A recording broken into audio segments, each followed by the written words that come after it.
Alrighty. Hello, everyone. Okay, so I am just giving it a moment to make sure that everything is all set up. I think it is. If it's not, we gonna worry about that later. But hello and welcome. My name is Giselle. Welcome to the Fully Me channel. I'm really excited to do this live with you all today. It's really just talking about, how you can't control what other people are thinking. You can't control how other people think about you. You can't control their thoughts and what they are saying about you, and how when we get into that space of trying to do so, how it really backfires. Whether it is peace of mind that is lost, or it takes us off our game with the goals that we have personally, or if it gets us all twisted up and then we start acting out of character and then it just messes up the entire day. There's so many things that can happen when we are stuck in that space of really being more so in tune with someone else's thoughts and opinions of you. And why can I say that? Because your girl has been on the receiving end of this for so many years, for so long. And I feel like each round of it, I'm learning more and more and more until recently something just clicked. And then back to back to back, I was giving confirmation of this and that and this and that. And what it really showed me was how this impacts me as an artist. And so that's what I'd like to just share a little bit of that with you today. Okay. So if you don't know me, as I said, my name is Giselle. I'm a performing artist of over 25 years, honey. It's wild.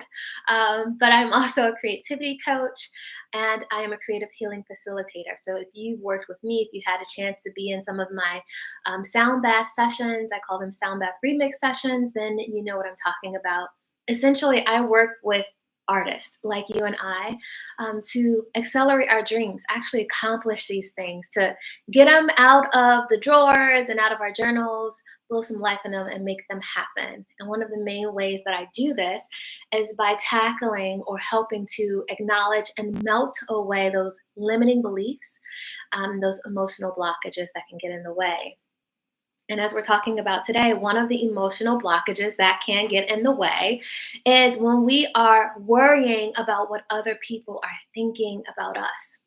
Because somehow that turns and becomes, it's almost like proof that we can't, we're not enough, that we're not good enough, that we're not worthy of love, that we are not talented enough, that we don't have what we desire to have, what we thought we had. But see, they said that we don't have it. Now it's confirming this little inkling. I say the mental gremlins in our minds that are also whispering for whatever reason that we don't have it. And it becomes this downward spiral. Right. So we're going to just chat a little bit of that today and get into it today. Now, I put in our chat right now for this live, share with me a time where let me see exactly how I said it. Share a time when worrying about other people's thoughts have prevented you from getting something that you desired, right? Prevented you from going as far as you desire to go, prevented you from doing what you have been desiring to do. And you just like, oh my gosh, I can't wait till I do this. But getting stuck in that loop has prevented you from actually actualizing that thing. So even if you're watching on the replay, welcome, happy to have you. Put it in the comment section below. I'd still love to hear. Share with me a time where this whole thing has prevented you from doing it. Because honestly, until we realize that this thing is costing us, we're not going to change it. We're just going to keep doing it and doing it and doing it. It's going to be automatic. It's going to be remote, right? And until we choose, we see, this is hurting me. It's hurting me enough. We're not going to change. What's coming to mind is if you get like a splinter. So you're working with wood or whatever, and you get like this tiny splinter in your hand, and you're like, oh, okay, it's tiny. It's going to work its way out. All right, it's little. It'll come out. And you just go on about your day. You're going to keep going on with that little piece of wood stuck in your finger until that thing starts hurting, right? Every time you put your finger down, it's like, ouch. And you look at it, or you're trying to type, and you're like, ouch. And you're looking at it, and you're like, okay, now this thing is getting red. It's really sore. I don't want it to get infected. I better do something about it. right? So when it's worth more to you to do something about it, that's the only time that you're really going to do something about it. So let's chat a little bit more about this. And before I get into it any further, I want to say grace. Grace, grace, grace. I say grace because there's enough judgment going on in the world. We don't need to add that on ourselves. And actually, judgment is, it just will keep us in a loop. It won't help us to aspire further or to move on if we're stuck in there. So I got my notes, I got my drink, and we're about to just jump into it, okay? This is not going to be a long live today, but just something to get you thinking. And I'd love to continue the conversation offline. So here we go. So you cannot control what other people think about you. As I said, that is the basis of our talk today. And there are multiple reasons. I've listed like 3 or 4. So I'll just go through them. The first one is when you are, and I'm sharing from my own life as well, when I have found myself to be the most aware of other people's thoughts about me, especially if they're negative. Like if they're positive, it's just like, oh, okay, okay, thank you, thank you. And then I'm feeling like, okay, now I have to be this certain way to always get this certain response, this certain positive response. So I have to keep doing things the same way or whatever I was doing before to get that positive response. And then if it's a negative thing, then it's just like, oh, I'm super heightened. Everything within me, my awareness, energetically, vibrationally, I'm just super aware of whatever this person is saying. When they start talking, my brain can pick up their voice. It's crazy, right? I can sense when they're in the room, and then I'm shifting, like, okay, let me try to be a way that maybe they think is positive. What both of those shows on either end of the spectrum is people pleasing. It is letting me know now, and this is part of my psychology background, is letting me know that my nervous system is out of whack, right? I feel dysregulated. I feel scared. I feel there's fear in there. I'm going into the more fawning aspect of it, which is people pleasing. And what that begins to show me is that I am less aware of myself and I'm more aware of everybody else. I'm more aware of that person than I am of myself. I'm giving my attention to that person instead of being aware of what's actually happening with me.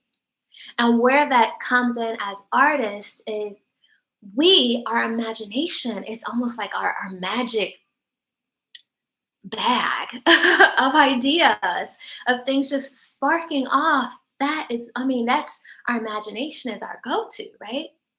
Whether we're resting and our imagination is taking over, we're actively dreaming and processing. That's where the good stuff comes in. Well, we're bringing from the unseen into the seen as artists. However, when we are so focused outward, externally, on this other person or individual, whether it's, okay, please keep saying positive things about me. How do I need to mold myself so that you can keep saying those positive things about me? Or how can I change? Because you're saying negative things about me. So how can I change to get you to actually like me? Either way, we're focused so much externally that we're not internal. There's very little space for our imagination. Or if we have goals, there's very little space or energy to actually pursue those goals. You see what I'm saying? So you can do it, but it's going to be at a much slower pace. And ultimately, it's just draining. So that's the first thing. When we get into this whole like trying to control other people, what they think about us, how they see us, we can very easily lean into that people pleasing aspect. And that can take us down a path, a very, very long path that does not pour into us, but rather robs us of time, energy, inspiration, joy, peace. The next thing is when we are in this whole trying to control what other people think, it can lead us into fight mode. When we are in fight mode, it's kind of like, oh, what? Huh? You got something to say? Okay, wait. Oh, let me find out. The whole thing, right? Where you start taking off your earrings, like the whole thing. The squabbling on the sidewalk, being loud, like stepping to you. You see this hand? It's coming out, right? It's just there. That whole persona begins to come out. And what is that showing? What is that reflecting? Our nervous system, we still feel dysregulated because we feel unsafe. We feel unsafe. But instead of like, let me try to smooth things over, what do I need to do to get you to like me? What do I need to do to stay in your good graces? What ends up happening is we get into fight mode. And we're ready to like, let's do this. Let's do it right now. You got something? You got beef? Let's do it right now. And I have an example of a recent example of a very close someone that I love very well. And we went to this event. It was a friend of the family event. It was like a little party. And this person, my loved one, was helping to put it on. And for whatever reason, there was someone there who was a part of helping to set up, just had like some nasty energy towards them.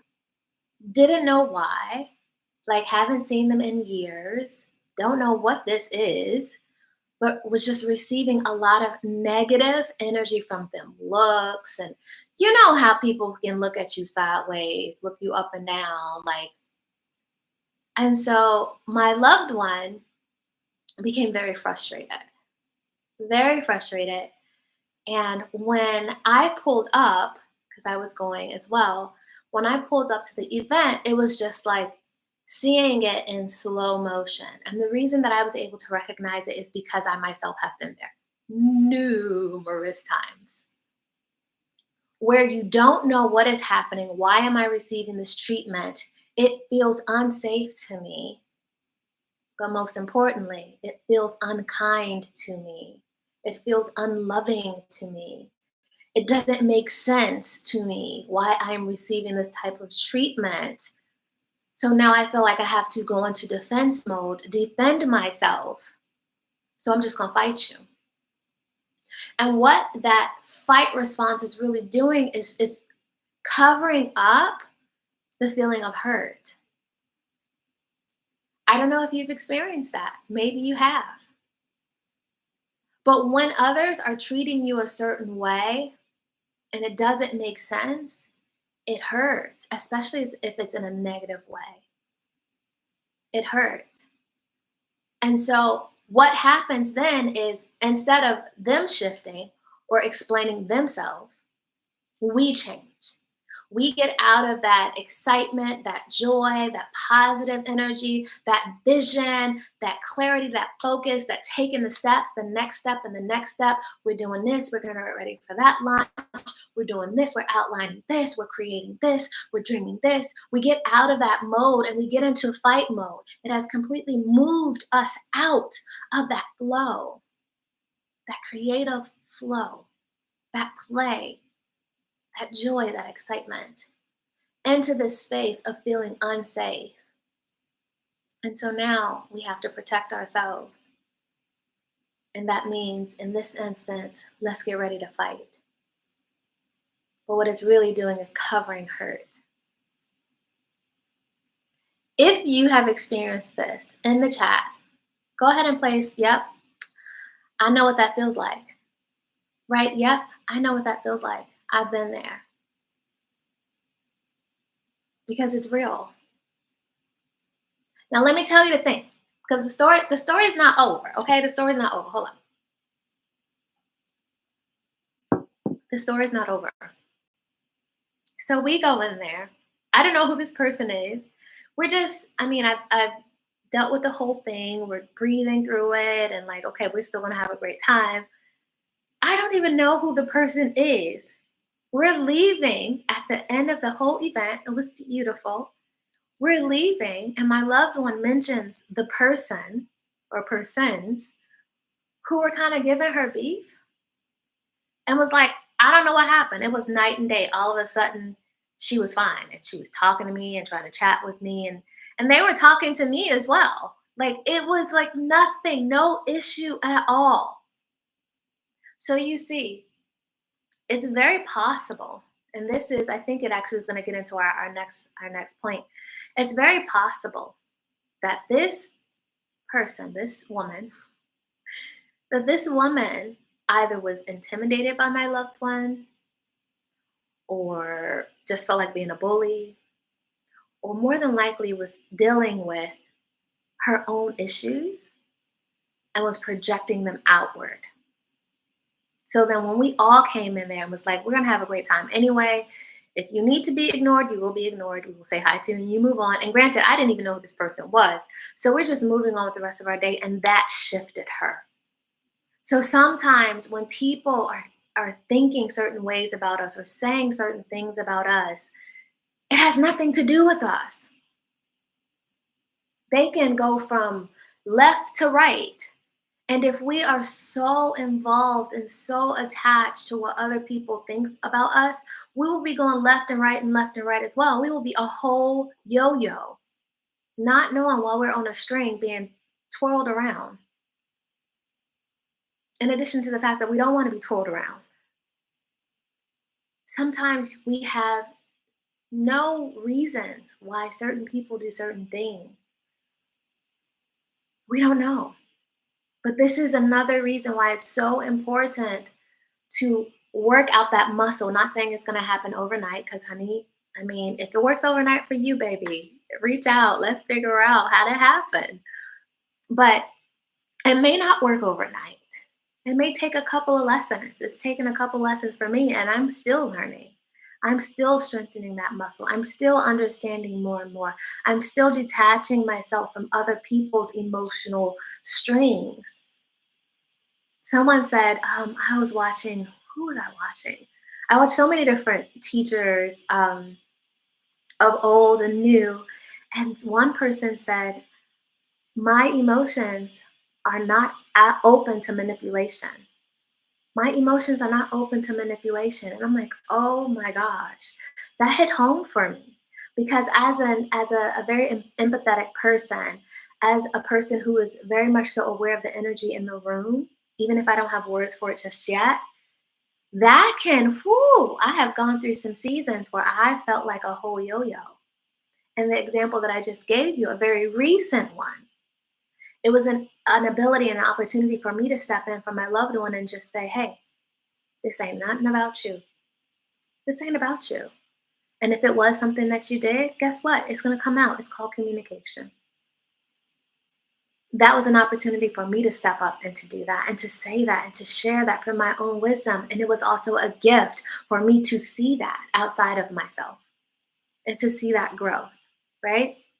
And so I'm grateful and excited to be able to share this with you as well.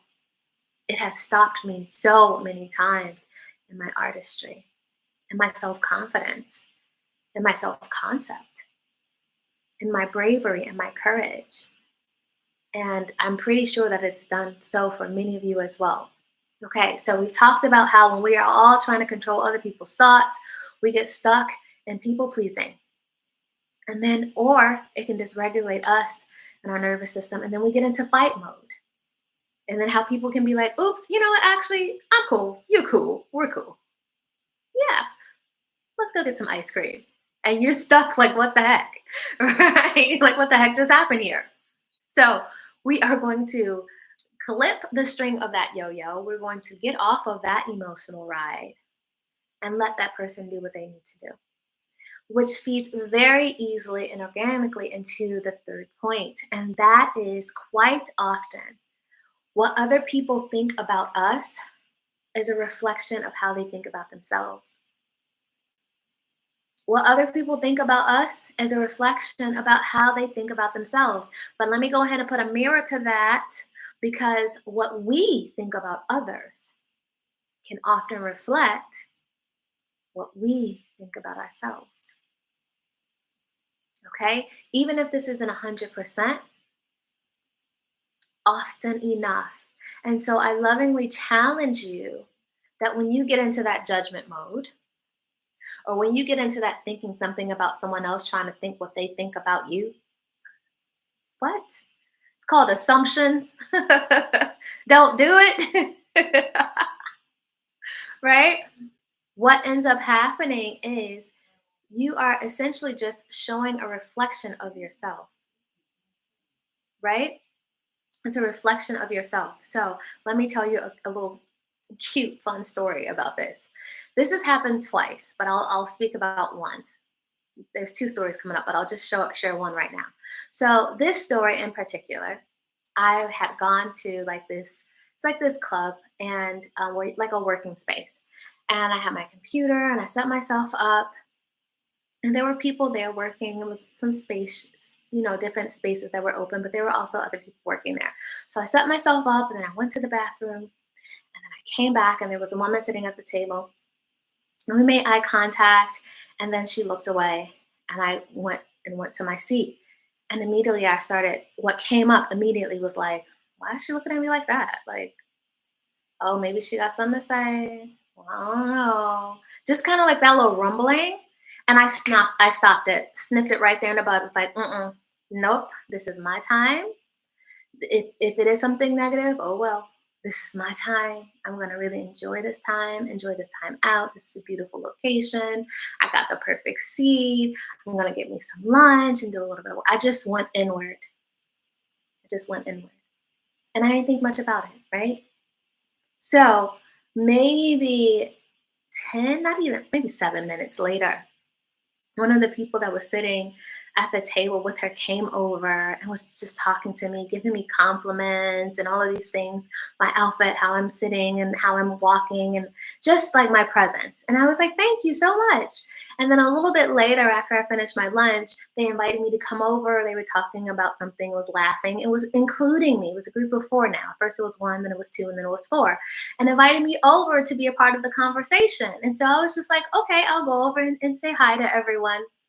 Do you know that the same woman who looked at me and then looked down, and that first thought was like, oh, the way she looked at me, she was thinking something negative, she got something to say. And I stopped it and it was like, no, actually, mm-mm. Do you know that the first thing that she said when I came over, she was like, oh, yeah, I saw her. You walked in and you walked past me. And I was like, it felt like God was walking past, just like you were just floating, like God is walking past me. Do you see that? This woman is thinking that the way that I am walking and the way that I'm presenting myself in this space, is saying that it seemed like God was walking past, just your presence. And the first thought in my head was like, oh, here we go. Something else about a woman, thinking something negative. And I could have gone on with that old story. Now, that story is there for a reason because I have experienced things like that where people have negative things to say about me or assume negative things about me and don't know a thing about me. However, that does not have to be my template for how I think about others or how I think about myself. I could have just as easily have thought nothing, just had a neutral thought, or I could have thought like, oh, she looked at me. I could have smiled. Oh, there's another beautiful woman here. She's beautiful too. So the way that we think about ourselves, the templates that we are carrying in our mind are a reflection, either what we've gone through, what we're working through, or what we're still dealing with. Okay? It is a reflection. So just how people look at us and have thoughts and assumptions about us that are negative, how that's reflecting something that's happening within them because they don't know what's happening up in here. The same thing can be said with us. What are we projecting onto other people? Let that stuff go because truly we are reflecting what is happening within us. And so keeping that space clear. I just thought that was just a little twist on this whole topic, but I felt, I wanted to shed light on that because one, it shows the work that I've done. It shows, yeah, there was some pain points in the past, honey, with some pain points in the past, but it also is great for me to be self-aware and for you to be self-aware of how we are also treating other people and the assumptions that we can make about what they are thinking about us. Okay. And then the main lesson here is something that Spirit has given me just during my time of meditation and prayer and just my own self work that I do in the morning times and sometimes in the evening.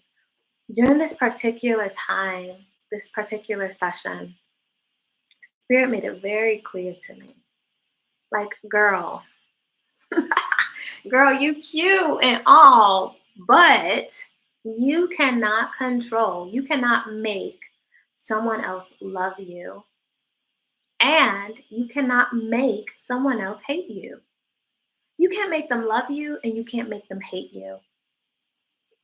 We think we are so powerful, and we are, but it comes to a limit when we're crossing boundaries with another person. Because the truth is, although we can add fire to their spark. We can build up that flame with our actions. Hey, let's go take it to the streets. What, you got something to say? Let's handle it right now. I'm not dealing with this. You don't know me, I don't know you, but you looked at me cross-eyed, whether it's your eyes or not. So we're about to, you know what I mean? Like, you can build this thing up, you can escalate it for sure. If someone doesn't like you, it seems like they don't, you can really build that up, yeah. Or if someone does like you and it's like, oh, they have positive things to say about you, you can pour into that as well. But understand, you are not the creator of the spark. What does that mean? You're not the originator of that thought of, I'm going to like this person or I'm not going to like this person. Or if they're saying, okay, they're going to like you or they're not going to like you, you do not originate that. That is with the other person. Only they can choose from the beginning whether they are going to have something positive to say about you or something negative to say about you. Because you can be tap dancing, doing everything, people pleasing on 1,000 and 1,500.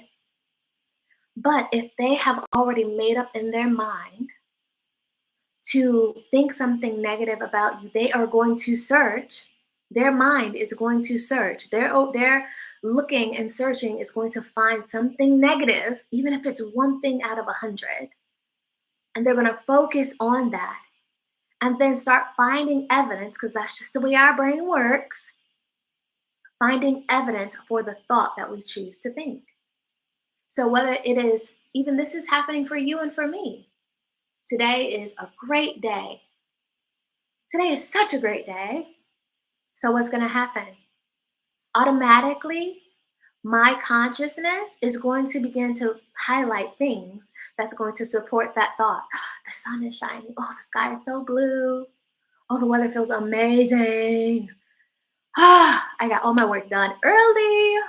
I got some time to chill. Oh, this is a great song. I'm driving in the car. Traffic is amazing.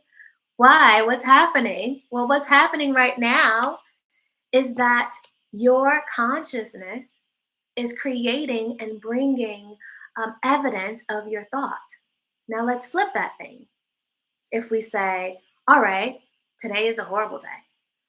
Like, oh my gosh, when is this day going to be over?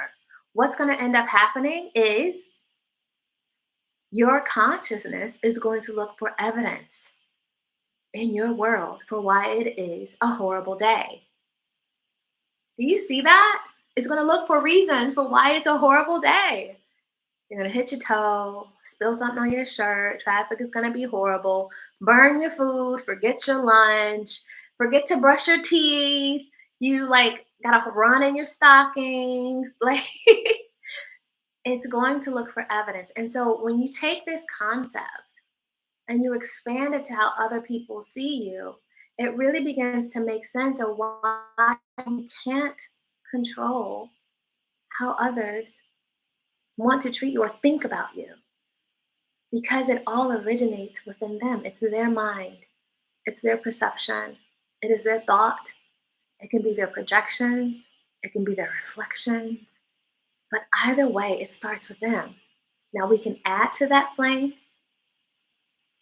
or not, but it really is up to them first and foremost.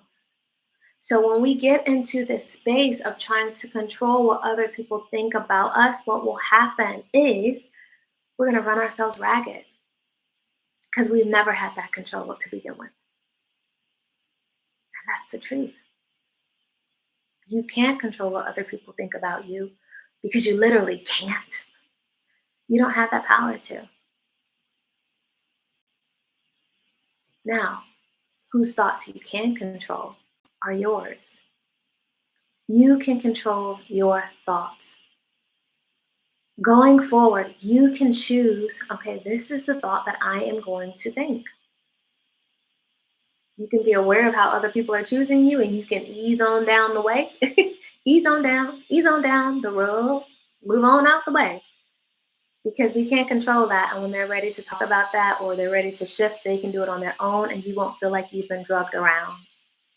But when you think about your artistry, your personal life, this is for everything, honestly. But especially as artists, we can be very sensitive when we are sharing our heart. It's a piece of us.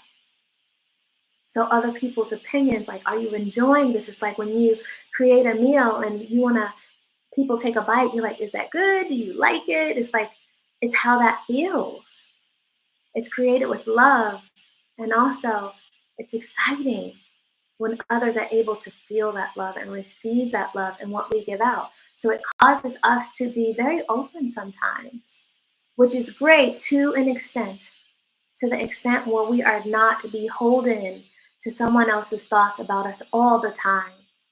It is great to get some feedback, especially when it's constructive, when it's not trying to tear you down, right? But otherwise, just like, I'm got issues with you, just period, that can really slow us down. It can put us on a roller coaster ride that we're not meant to be on.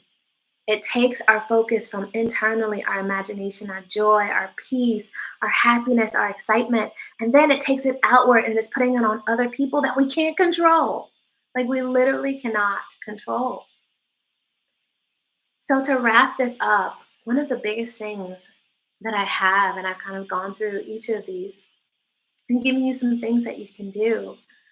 But one of the biggest one is to continue to be true to you. Continue to be true to you. What is your focus? What are you working on right now? What is your desire? What are you excited about right now? Even if it's one thing. Because sometimes the people who saying stuff could be within the same household, and that can get really difficult. What is something that you can focus on to pull yourself out of it? Sometimes in the past for me, it is, okay, let me get back to my study. Okay, let me get back to the next project that I'm doing. Okay, let me get out in nature and take a deep breath. Let me find ways to be able to decipher what is truth and what is lie. Is there anything in what is being said that is something that I can say, okay, you know what? I can work on this. I can improve in this. I mean, I don't think it was that bad, but there's space. I can accept that. And other stuff that is not, to be able to let it go. Is there a safe place for you? Someone that you can speak with, that you can let some of that stuff out? Because if you don't, it will keep you in spirals. When I have gotten, and every day I'm getting better at this. You see the smile? Every day I'm getting better at this. But since I've continued to move through stuff aside being said, and I continue to move through, can I tell you that I have birthed within 6 months what I would have previously birthed in terms of projects and creative dreams being realized, goals accomplished. I birthed within 6 months what have previously taken me 5 to 7 years. 6 months, what has previously taken me 5 to 7 years. And there's still more that's being birthed. And there's still more that I'm doing. There's still more because I have space now to say, okay, I'm going forward. Ouch, that hurts. Let me move on over because I know this is not about me. Let me keep going. Because what I am doing is important. It is too important to be derailed. It is too important. The excitement and the joy within you is too important to be hijacked. It's too important. Your dreams are too important. Your goals are too important. Those collaborations are too important. That artwork is too important. That song is too important. That dance, that fashion is too important. You are too important. And what you have to bring to this world is way too important than to be stuck on what someone else is thinking and you can't control it anyway. Because more than likely, 99% of the time, it's about them and not about you. So why risk your desires, your dreams, your goals for someone else, right? So I'm going to leave that here. I'm going to leave that here for now. I would love to hear, again, a time, a time where maybe you got stuck in that loop as well. You're like, Giselle, girl, you're not the only one. I got stuck in that loop too. You're not the only one. Share it with me below. I'd love to hear it. And then also for others in our community to see it as well, to know y'all not alone. We may have gotten stuck in the past, but we're moving forward now. We're moving forward. All right. So until next time, be sure that you have everything you need to stay connected to this channel. If you're like, Giselle, how do I get started with my creativity? How do I jumpstart this thing? How do I start it from the first get-go? Be sure to look in the description box, join our community, and until next time, keep dreaming, y'all. Let people talk, let them, whatever they're doing, let them, and you do you. We need you. Let's do this. Keep dreaming. Bye.